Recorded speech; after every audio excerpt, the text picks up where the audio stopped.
అందరికీ నమస్కారం. ముందస్తును మడిచిపెట్టుకోండి అన్న హైకోర్టు ఈరోజు హైకోర్టులో జరిగినటువంటి విచారణలో వైసీపీ రౌడీలకు దిమ్మ తిరిగే షాక్ ఇచ్చినటువంటి హైకోర్టు ముందస్తు బెయిల్కి అప్లై చేసినటువంటి అంటే తెలుగుదేశం పార్టీ ఆఫీసు, చంద్రబాబు నాయుడు గారి ఇంటి మీద దాడి చేసినటువంటి ఈ వైసీపీ రౌడీల బ్యాచ్ని ప్రభుత్వం మారడంతోనే అరెస్ట్ చేస్తారన్న భయంతో ముందస్తు బెయిల్కి అప్లై చేసుకోవడం జరిగింది. ఈ ముందస్తు బెయిల్ అప్లై చేసుకున్నట్లు హైకోర్టు విచారణ చేసి తీర్పును రిజర్వ్ చేయడం జరిగింది. దాని గురించి ఈరోజు తీర్పు ఇవ్వడం జరిగింది.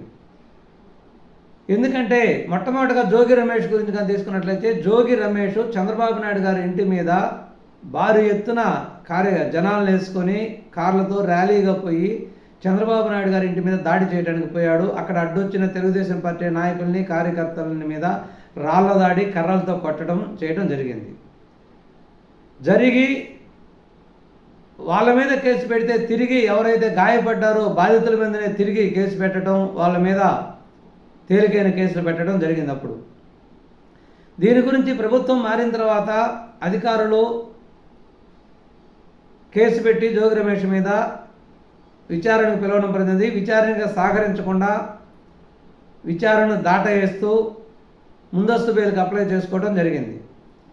అంటే జోగి రమేష్ ఏమంటారంటే, నేను చంద్రబాబు నాయుడు అపాయింట్మెంట్ కోసం చంద్రబాబు నాయుడు కలిసి వివరం చెప్పడానికి పోయాను. అంటే అపాయింట్మెంట్ అడిగే పద్ధతి ఏ విధంగా కూడా ఉంటుందా అంటే, దాదాపు 100-150 కార్లతో ర్యాలీగా పోవటం, కర్రలు రాళ్ళు ఎత్తుకొని పోవటం, అక్కడ గలబా చేయటం, నినాదాలు చేయటం, ఈ విధంగానా అపాయింట్మెంట్ అడిగేది?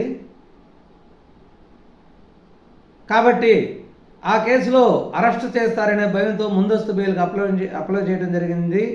కేసు విచారణకు సహకరించకపోవటం వల్ల, సెల్ ఫోను అవి అప్పజెప్పమంటే అవి కూడా అప్పజెప్పకపోవటం వల్ల ముందస్తు బెయిల్ను నిరాకరించమని ప్రాసిక్యూషన్ వారు వాదించడం జరిగింది. కాబట్టి ముందస్తు బెయిల్ని ఈరోజు తిరస్కరించడం జరిగింది. కాబట్టి ఇంకా ఏ టైంలోనైనా కూడా జోగి రమేష్ను అరెస్ట్ చేయొచ్చు. అదేవిధంగా ఎన్టీఆర్ ఆఫీస్లో, మంగళగిరిలో ఉన్నటువంటి ఎన్టీఆర్ హెడ్ ఆఫీస్ మీద దాడి చేయడం జరిగింది. ఈ దాడి చేసినప్పుడు కారులో ఆఫీసుకు బయట హైవే రోడ్డు మీద దేవినేని అవినాషు, లేళ్ల అప్పిరెడ్డి,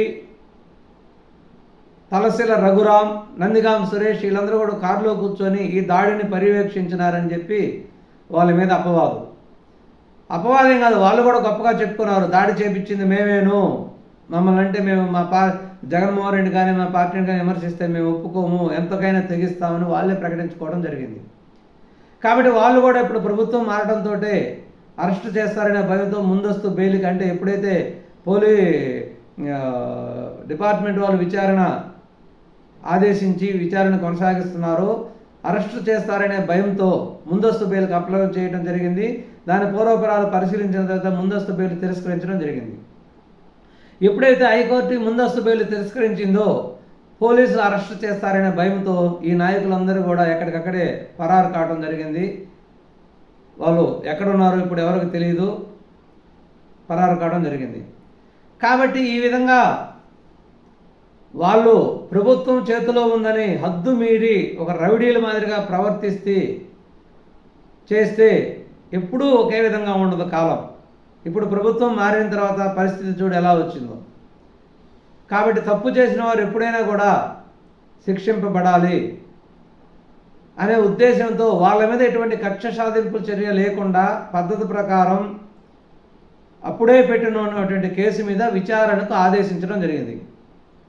అప్పుడు వైసీపీ ప్రభుత్వం ఉంది కాబట్టి దాని మీద తగిన సెక్షన్లు పెట్టకుండా, కేసు అయితే తీసుకున్నారు కానీ తగిన సెక్షన్లు పెట్టలేదు. సెక్షన్లు పెట్టకుండా పార్టీ కార్యాలయంలో ఉండే ఎంప్లాయీస్ను దాడి చేసి గాయపరిచి వాళ్ళే తిరిగి వీళ్ళ మీద దాడి చేస్తున్నారని వాళ్ళ మీదనే కేసు పెట్టడం జరిగింది. ఎందుకంటే జగన్మోహన్ రెడ్డి ప్రభుత్వం కొనసాగిన నాళ్ళు కూడా బాధితుల మీదే తిరిగి కేసులు పెట్టడం ఆనవాయితీ కొనసాగుతూ వచ్చింది. అంటే ఫిర్యాదు ఎవరైతే ఇవ్వడానికి పోతారో వాళ్ళ మీదే తిరిగి కేసు పెడతారనమాట. అంటే వాళ్ళని దాడి చేయడమే కాకుండా వాళ్ళ మీద మళ్ళీ తిరిగి బోనస్ కేసు పెట్టడం కూడా అనమాట. ఈ విధంగా ఒక రకమైన భయభ్రాంతులకు గురి చేసి ప్రజలను హరాస్మెంట్ చేసినటువంటి వైసీపీ పార్టీకి ప్రజలు పోయిన ఎలక్షన్లో తగిన గుణపాఠం చెప్పి 11 సీట్లకు పరిమితం చేయడం జరిగింది.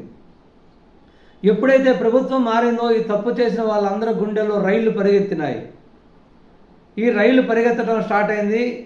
ఎక్కడికక్కడే వాళ్ళు ముందస్తు జాగ్రత్తలుగా బెయిల్కి అప్లై చేసుకోవడమే వాళ్ళు ఈ విధంగా ముందస్తు జాగ్రత్తలుగా పరారయ్యే వాళ్ళు, మకాం ఆంధ్ర నుంచి తెలంగాణకు మార్చేవాళ్ళు, ఈ విధంగా ఎవరి జాగ్రత్తల్లో వాళ్ళు ఉన్నారనమాట.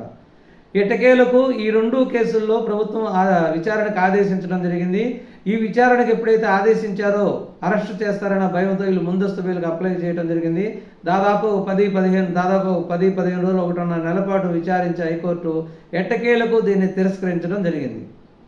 ఎందుకంటే ఈ కేసులో తీవ్రమైన సెక్షన్లు ఉన్నాయి కాబట్టి దీనికి ముందస్తు బెయిల్కి మీరు అనర్హులు అని కోర్టు ప్రకటించడం జరిగింది.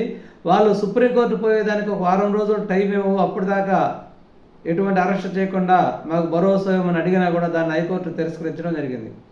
కాబట్టి వెంటనే వీళ్ళని అరెస్ట్ చేసే అవకాశం ఉందని వాళ్ళు భావించి వాళ్ళు పరారు కావడం జరిగింది.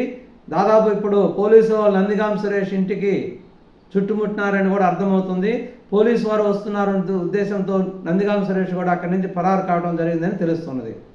కాబట్టి ప్రభుత్వం అధికారంలో ఉందని నాయకులు కింద పైన కానకుండా దుర్మార్గంగా ప్రవర్తించకూడదు. ఎవరైనా కూడా పద్ధతి ప్రకారం ఒక లా ప్రకారం న్యాయంగా నడుచుకోవాలి ప్రజా జీవితంలో. అప్పుడే 10 కాలాల పాటు మనం ప్రజా జీవితంలో ఉంటాము, మంచి పేరుతో కొనసాగలుగుతాము. ధన్యవాదాలు.